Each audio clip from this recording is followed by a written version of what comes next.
It's time for this week's episode of Brandon's Sports Talk.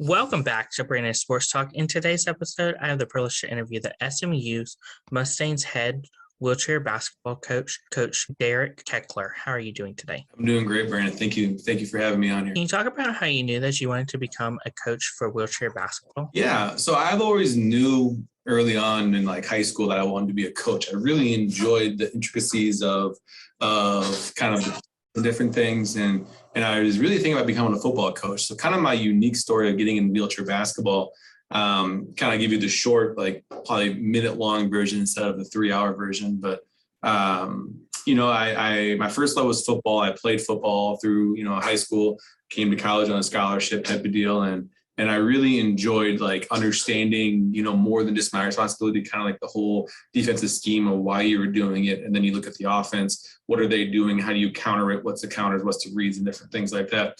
And I was always kind of doodling, I guess, in a notebook, during class, kind of different plays. I had my scouting reports on a weekly basis. For the colleges, I was looking at that to kind of seeing like different reads and different things like that. And then this is way before the smartphone when I was playing. So I didn't have that film in front of me to kind of see their keys and different things. But for the most part, I did my best. Instead of taking notes of like math or science or biology, whatever I was in, I was taking notes on football during the season. And then after the season, when I was like, okay, football is over, but I was still thinking about football and different things. So I always knew I wanted to coach. It just kind of so happened that how life happened. 2010 was when I had my accident, became a paraplegic. I'm a T12L1 spinal cord injury. Started playing wheelchair basketball. So it was after my junior year of college is when I got hurt. Started playing going into my 4th year. I was on the 5-year plan to start off with, and then I did 2 years of undergraduate. Came back with my master's, and I was a graduate assistant for the wheelchair basketball program here at SMSU. And halfway through that first year, the coach at the time stepped away, and they asked me to take over. And that was February 1st, 2013. And here I am, March 21st, 2022, still doing it. So I really enjoy coaching. It's a lifestyle, I guess. It's like you find something that you love doing, you get paid to do that. Never work a day of your life. I've been doing this since 2013. I haven't worked a day yet. So definitely excited and really, thankful for the opportunity that kind of presented itself. And I just hopped on it and been doing it ever since. So what was it like, obviously, playing football for SMSU, and what were some of your accomplishments? Yeah, so it was fun. I loved it. Like I said, football was my first love. I always loved football. I was a linebacker. I really enjoyed, the relationships with my teammates, with the coaches at the time, and different things like that. Going back, like this was 2007, 8, and 9. So 12, 13, 14 years ago. I don't necessarily remember the plays and the games. I know the records, and different things like, hey, we went, 6-5, 5-6, but I don't necessarily remember like a specific play or a game or different things like that. And then accomplishments, I guess, not really much, but, I did start as a redshirt freshman. I redshirted my first year. I did start as a redshirt freshman, 10 of 11 games. And then my redshirt sophomore year, I was all conference, honorable mention, type of deal. So that was before my accident happened in the spring of 2010. So May 11, 2010. So played 2008, 2009 for SMSU. And then I was still a part of the program when I was an undergraduate, but I started playing wheelchair basketball at the same time, that spring of 2000, or fall of 2010, sorry. So. What was that like, obviously, playing wheelchair basketball in that fall? Yeah, well, it was different. I was always been a natural athlete. And athletics always came natural to me. I really enjoyed, like just before wheelchair basketball, just kind of like the competition and then the workouts and then practices and type of deal, which is kind of weird. Not many people really enjoy that. I loved it, for some odd reason. That's why I'm still coaching, I guess. But I loved it. And then reluctantly, I didn't want to play wheelchair basketball right away. So I didn't start August of 2010. I started like November 15th of 2010. So I spent August, September, October, and then like first part of November, like away from wheelchair basketball. And I guess I say mentally I wasn't ready yet because like, still in the football season. I was part of the football program. I was there. I wasn't doing anything, but I was there. And then when the football season ended, I was like, now what? Like, I'm not doing off-season workouts. Like, I'm here hanging out. There's a wheelchair basketball program. My roommate at the time was the captain of the team. And he's like, just come try it, just come try it. You know what I'm saying? So then I was like, all right, might as well, so I hopped in a chair, tried it, didn't necessarily, like enjoy it, but it was a competition, and I'm competitive and I really, really grew to like it that first year. It was something that I wasn't good at, because I've never done it before. Pushing a chair in itself is a skill that you have to learn and develop. That first year, I was like, I had blisters all over my hands and I didn't know how to push a chair and I was getting laps ran around me and I was the reason why we were losing games. And I'm like, what's going on here? Which has never been my thing. I've always been the guy, I've always been one of the better players, type of deal where I'm helping us win, not the reason why we're losing, and different things like that. So really had to get over myself and really kind of get to the grindstone and start developing, myself as a player, and working hard, kind of the same thing I did when I did with football and other sports when I was just a natural athlete type of deal. And it took me probably 2 years to kind of get up to average, when it comes to the skill set, get up to average. So and it was one of those things that I just kind of be like, all right, I just got to do it. So. How was it like, obviously, to join the coaching staff and become an assistant coach first? Yeah, so I was a player coach when I started coaching. So you get 5 years eligibility, and my eligibility didn't start for until 2010. So I was already 3 years into my college career before I became started my first year or a freshman or something like that when it came to eligibility purposes. So becoming a coach, I was a player coach. So I was still playing and I was still coaching. I did a lot of stuff outside of practice. So when it came to planning practice and other logistical stuff, that's kind of what I did right away as an assistant coach. When it came to implementing the practice plans during practice, I was kind of the head coach, kind of what he did. He would say, hey, today's going to be one of these. This type of deal, but when it came down to it, I was kind of a player. But then afterwards, I was kind of an assistant coach from a logistical standpoint. And then obviously when he stepped away, then I did both, in the sense of player coaching for the rest of the season and into next year until I was able to step away and become a full-time coach and not playing anymore. So. What's that like, obviously, to become the head coach for the wheelchair basketball team after obviously being an assistant coach and a player? Well, it was exciting, and it was also nerve-wracking at the same time. Partially because, I didn't know much. I didn't know much how to run a program, didn't know how to recruit, didn't know how to develop long-term practice plans and different things like that. And, when the guy stepped away February 1st during the season, the athletic director pulled up his office and says, hey, we're going to get through the year. Then after that, we'll talk about, type of deal. So basically was, when he stepped away, we probably had, I think it was 4 or 5 weeks left of the season, so we practiced, we, did all that. And then I planned the travel, went down to our national tournament, played that, came back. And then it was, all right, who wants to stay, who wants to go, type of deal. And it was really kind of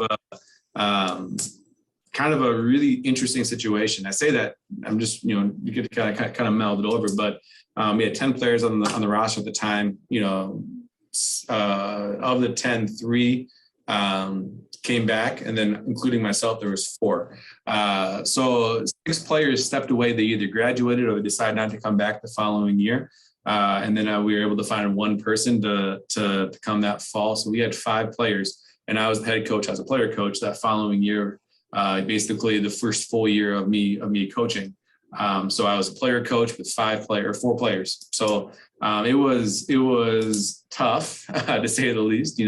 There wasn't any complaints about playing time. Everyone played, type of deal. But in the same sense there, we were just kind of in survival mode, to get on to the next year. During that year, we were able to recruit, and we brought in 7 new freshmen the following year. So we had, I think it was 12 athletes and different things like that. But or 8, 4 plus 8 is 12. So we brought in 8 the following year, and I was able to step back and actually coach from that perspective. But yeah, it was nerve-wracking to say the least, not knowing kind of what to do. I was relying on kind of some athletic director and or other coaches to kind of help me, kind of guide me. I went to like a coaching clinic. I'll give Mike Frogley a shout out. He's the one that reached out to me immediately after the previous coach resigned and said, "Hey, what's going on? How can I help you?" And I says, "Well, I need some help." So I kind of he had a coaching clinic. He did every summer at his camp.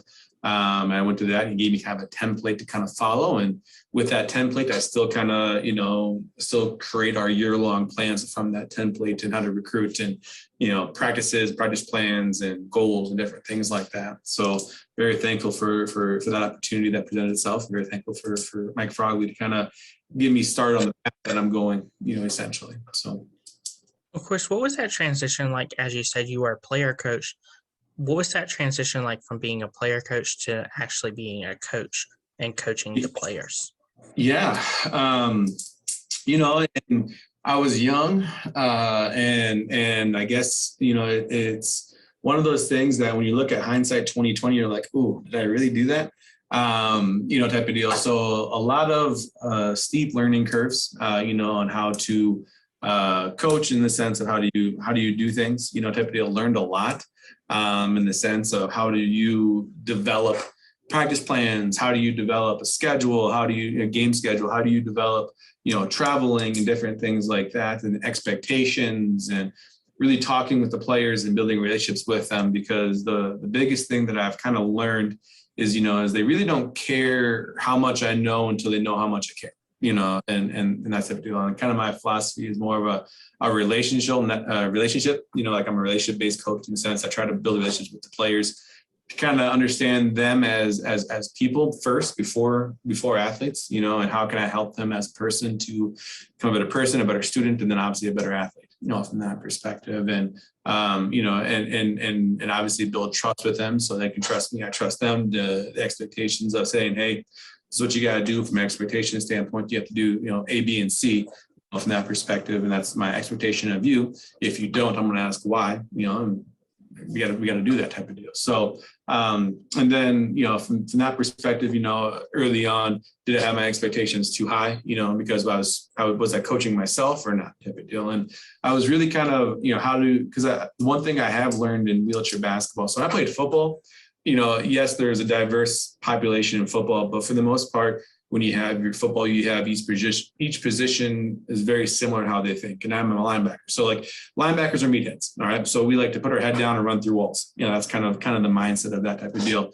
Not so much for different positions or different things like that. Well, in wheelchair basketball, you have an extreme spectrum of diversity, from one side to the other. And then you put them all in the same locker room and on the same team. And then you try to get those guys to meld together and form a team, and different things like that. And that's the one thing that I have learned over my, 9 years, 10 years of coaching of wheelchair basketball, is that the great thing about wheelchair basketball is how diverse it is. And the great thing about wheelchair basketball is it brings these group of diverse individuals together in a melting pot, and they have to learn how do they work with each other and how do we work towards a common goal so that we can achieve our goal of winning whatever it is, if it's winning X number of games or a championship or placing or different things like that. That is the beautiful thing about it. And it really kind of brings, like I said, people from right and left, brings them together, and different things like that. That's what I love about wheelchair basketball.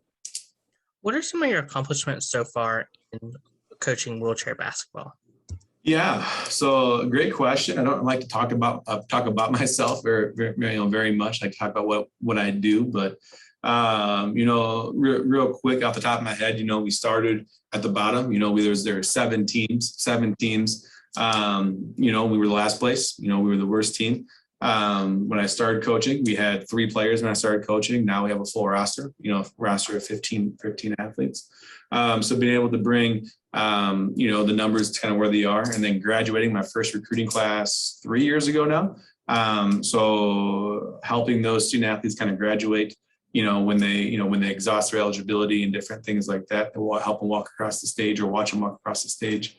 So essentially from there, helping them get a degree, that's a huge accomplishment in itself. That's a life changer for most of these individuals. Excuse me. And then from an athletic perspective, coaching, multiple of all rookies, coaching 2 All-Americans, 1 Player of the Year. Had a handful of guys, make the U23 national team in 2017. This year I had 1 guy try out, but he didn't make the squad. So I guess really not that much from an athletic perspective. We had a handful of rookies, type of deal, but two of them are Americans and 1 of them has been Player of the Year. So. Can you talk about a course of culture that you've helped build and create for the wheelchair basketball?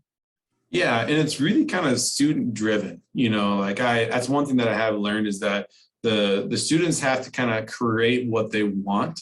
Obviously, I say that and that can go, some people are going to say like, well, that could be kind of crazy. Like, yeah, like I'm up there, like directing, hey, this is where we're going. I'm leading it, type of deal. But, I really asked the team, hey, what do you guys want to accomplish? Where do you want to go? And how far do you guys want to go? And then I go from there and say, all right, if our goal is winning a championship, we have to do A, B, and C. These are our benchmarks that we got to get to. All right. If our goal is to do that, then each month we have to keep building towards it. In that perspective. So culture, in the sense that we built is really kind of driven by the players, and kind of where they want to go and what they want to do. And then from that perspective, it's kind of on what do they want, type of deal. And obviously everyone wants to win, but then in a sense it's kind of like, how do we help them work hard? How do we get them motivated to show up every single day and put in the work, and every single day, how do they get +1? And that's kind of my thing there. So from the culture perspective is you have to be better than the day before, and there's days that, yeah, everyone's going to have a bad day. We're always up and down. You have highs and you have lows and the valleys type of deal, but how do we keep it consistent? Then how do you get +1 from the day before? Because a lot of times, you're developing these young student athletes. They don't necessarily know how to handle the day to day, because when they come to college, they never practice every single day. They only practice once or twice a week, and they come to college, it's every single day. Now, on top of that, you have to go to class and do your homework, so you spend more time outside of the classroom than you used to in high school. High school is 8 hours a day. Well, in college, you're spending probably 12 hours a week in the classroom, which is a way, difference, when it comes to high school from that perspective. And then you're spending a lot of time in the gym, so you're spending up to 20 hours a week in the gym when it comes to practice, individuals and lifting and different things like that. So a little bit different, from that perspective, and just, that's kind of who, what, where, and why. So, who are some of the teams that you faced in your conference? Yeah, so our conference division, is growing. It's one of those things that, I said I started coaching. There were 7 teams. Now there's 12. We're not really part of the NCAA. We're part of the NWBA. From that perspective. The teams that we face are big Division I's like Auburn, Alabama, Illinois, Missouri. Those are the big Division I's, type of deal. There's some Division III schools in Wisconsin, Whitewater, some Division II's like Edinburgh, Pennsylvania, and ourselves, and different things from that perspective. So there's a lot of we're looking at big schools, big name schools, type of deal, and we are the smallest school in that conference, type of deal. So that kind of makes sense. What is that like, obviously, when you are playing teams like in the Division I, but you're a Division II school, so playing teams like Alabama and Auburn? Yeah, so we're recruiting the student athletes, So from that perspective, it's kind of the same. There are like Division Is and Division II. So like in the state of Minnesota, they have Division I hockey. So like St. Cloud State's in our conference, and we're, when it comes to NSIC for basketball and track and field and different things like that, and wrestling, but they have a Division I hockey program. So, and then they're also facing the University of Minnesota, which is all Division I part of the Big Ten. So from that perspective, it's kind of the same mindset, so we're competing against the same recruits for University of Alabama, UTA, and all those schools from that perspective. So, we just have a little bit of a different niche than everyone else when it comes to our, kind of our school and what we can offer other student athletes, compared to the Alabama's, UTAs, and different things like that. And it's really kind of finding the right fit of student athletes. Kind of see SMSU because we are a smaller campus, from that perspective compared to everyone else. And not everyone wants a big college, and that's okay, and so wants a small college. That's okay. That's just who we are. I'm not trying to go out there and say, hey, we are the biggest college in the division. Well, that'd be a flat out lie, type of deal. I'm just saying, hey, we are the smallest, but yet we still travel and compete against everyone else, from that perspective. What are some of the game day traditions that you've helped implement? That's a great question. Game day traditions, I guess it's one of those things that I really don't know. It's a great question. Might want to edit that out later, I guess. But I can't think of any game day traditions that we do that's the same. I don't know. Of course, what does the recruitment process look like for those prospective student athletes looking to play wheelchair basketball? Yeah, so it really kind of starts identifying them kind of their freshman, sophomore year. You really can't have your first contact with them until June 15th before their junior year. That's the first day that you can contact prospective student athletes. So you try to identify who they are, and then June 15th hits, that's when you can start contacting them, from that perspective type of deal. And usually, it's about a 2-year process, building a relationship with that student athlete or recruit.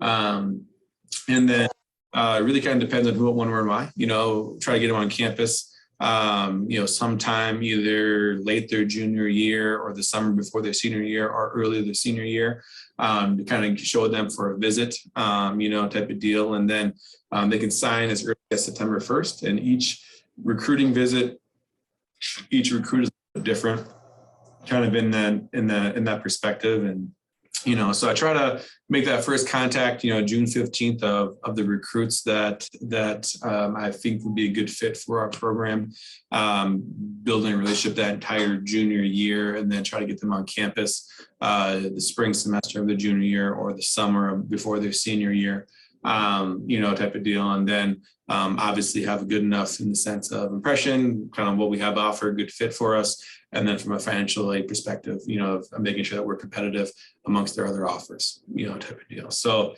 there's some student athletes that will commit right away, going into their senior year, wait until midway through or towards the end. It really kind of depends on the student athlete and kind of who their decision maker is. And then from there, you try to get that person sold on kind of who, when, where, and why. So when out on the road, what are some of the things that you look at in these potential recruits? Yeah, so the first thing is I look at athletic ability. Can they move their chair? You can't teach speed in wheelchair basketball. You can teach them skills, fundamentals, and then shooting ability, but are they athletic? Can they move their chair? And the next thing I look at, are they a good student? Can they survive in college? In the sense, the type of deal. So I look at GPA, ACT, and then after that, I look at the character of it. Are they good people? How do they treat their coach? How do they talk to their coach? How do they treat their mom? How do they treat their dad? Are they being respectful? Are they holding their emotions in? Are they doing a good job of, from that perspective? And then how are they treating their teammates? That's also another thing as well. So obviously if you're a good athlete, we're going to find you. If you're a good student, that's going to help you a lot. Then the third thing is that are you a good person? From that perspective, because if there's those three, they're going to be a pretty good fit for us in the sense of trying to do the right things, on and off the court. I don't have to worry about them, that can be too much of a headache for us, from that perspective. So when it comes to the official visit, what does the official visit look like for those prospective student athletes looking to go to SMSU? Yeah, that's a great question. And it's very fluid in the sense of very fluid in the sense of kind of what the student athlete is looking for. It really kind of depends on major, kind of depends on where they're coming from. But for the most part, it depends on who, when, where, and why. For the most part, it's going to be a tour of campus through our admission office. They'll meet with an admission counselor. We try to get them to meet with faculty from their academic interest. And then they'll meet with me and then meet some of the team. If they have time, they'll hang out with the team. If not, then they can get on the road type of deal. So it's kind of, there is a template, but in the same sense there, it depends on the student and kind of from what their schedule looks like from time constraints. So sometimes some may come to a practice and want to practice. Some may work out with us depending on the time of the year where we're at, type of deal and how much time do they have. So that's kind of what it is. What is it like, obviously, seeing those potential recruits come on the official visit and fall in love with the campus as your alma mater for them? Yeah, it feels good, in the sense of, because, I try to sell SMSU as SMSU. I don't try to sell as something else. And kind of seeing those student athletes and kind of get their goals in mind and how they can see SMSU helping fulfill their goals. It's kind of a good feeling, and different things like that. So definitely exciting, and awesome to kind of help guide and mentor these young adults kind of go on to the next step in life. What advice would you give high school athletes looking to go into college wheelchair basketball? My advice is to make sure that your grades are in order. It's tough in the sense there of limiting your options if you have a poor GPA, poor ACT. Or SAT. Now, the SAT, ACT are the end all, but GPA is more important. So making sure you're taking care of business in the classroom, from that perspective. And then I would encourage you to reach out to as many college coaches as possible, and then making sure that the colleges that you're looking at have your major, because at the end of the day, let's say if you take away basketball, does the school have your major of interest? Because nothing worse in the sense there is if you're going to school just for basketball and they're like, well, I want to be an engineer, but then I'm engineering, or I want to be a teacher, they don't have education, type of deal. Or, I want to go on to PT school, but they don't have a grad school for that type of deal. So nothing worse if you're choosing a school for basketball and don't have your major. So make sure they have your major that you're reaching out to, from that perspective. And then, feel free to reach out to any coach, every coach, to just kind of see kind of their style and, do you see yourself working well with that individual? So what advice would you give the wheelchair college basketball players looking to play college basketball and then go on to the Olympic level, the Paralympic level? My advice for college wheelchair basketball athletes that want to go play a national team is I would tell you that you need to live in the gym. You need to keep working on your skills. All right. You're not gonna make national team by sitting on the couch eating Doritos, playing video games. Outside of it's not just practice. You practice 10 to 15 hours a week. I would tell you that you need to be in the gym. Outside of that, definitely 1 hour to 2 hours a day outside of practice, working on your individual skills. If it's shooting, ball handling, if it's conditioning, if it's lifting, type of deal, because practice alone is not going to help you get there.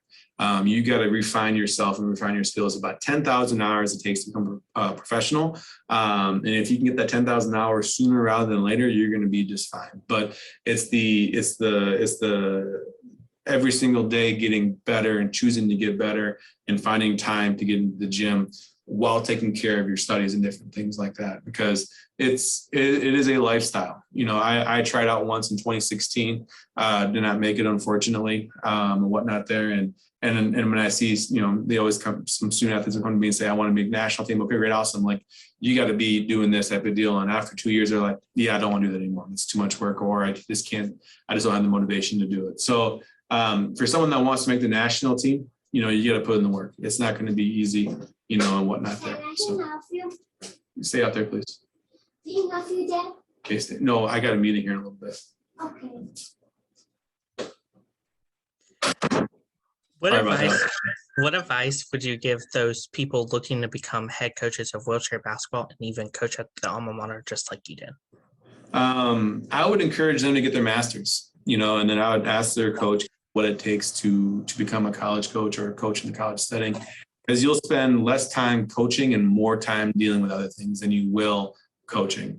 And then are you able to do it? And really, my advice would be it's really not about me or about the coach. It's about the student athletes and how can you help them. And if that's what you enjoy doing, then become a coach, from that perspective. So, because the success of the student athletes is my success as a coach. And I really get excited when they're successful, when they're graduating, when they're getting their goals of All-American or Player of the Year type of deal. The team goal perspective when we reach that, from that perspective. So, do you get excited for that, or is that kind of like I'm doing it because I want to win championships or what type of deal, or I want to do it for the money? Well, sorry to tell you, but wheelchair basketball doesn't have that much money. The highest paid wheelchair basketball player in the world is probably making six figures, which is hundreds of thousands of dollars.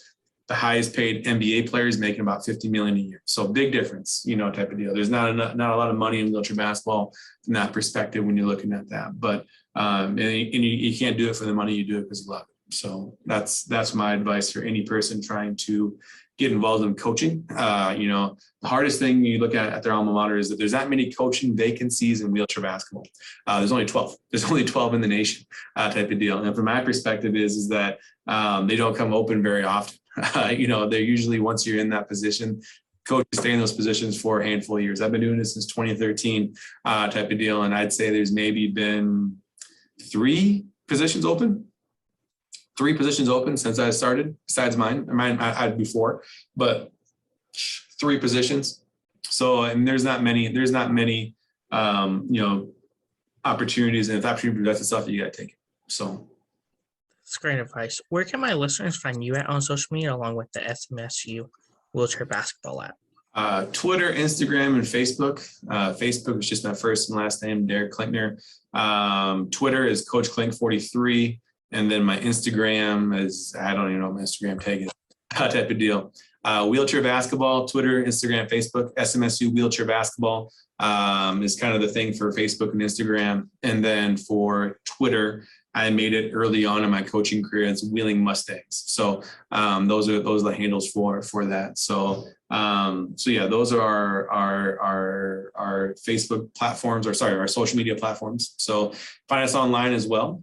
We're part of the SMSU athletic department. So smsumustangs.com is that athletic department website, and you can find wheelchair basketball to kind of see a little bit more history about us, kind of players of the year, All-Americans, end of the season results and different things like that. So thank you again, Coach Derk Klinker, for your interview, and best of luck in your future in the wheelchair basketball. Thank you. You can find Brandon Sports Talk on Facebook at Brandon Sports Talk, Instagram at Brandon Sports Talk, Twitter at Talk_Brandon, and you can find me on YouTube at Brandon Sports Talk. Don't forget to like, comment, and subscribe. Thank you again, Coach Derk, for your interview, and best of luck in your future. You've been watching Brandon Sports Talk. Please feel free to like, share, and subscribe to Brandon Sports Talk on social media and on YouTube.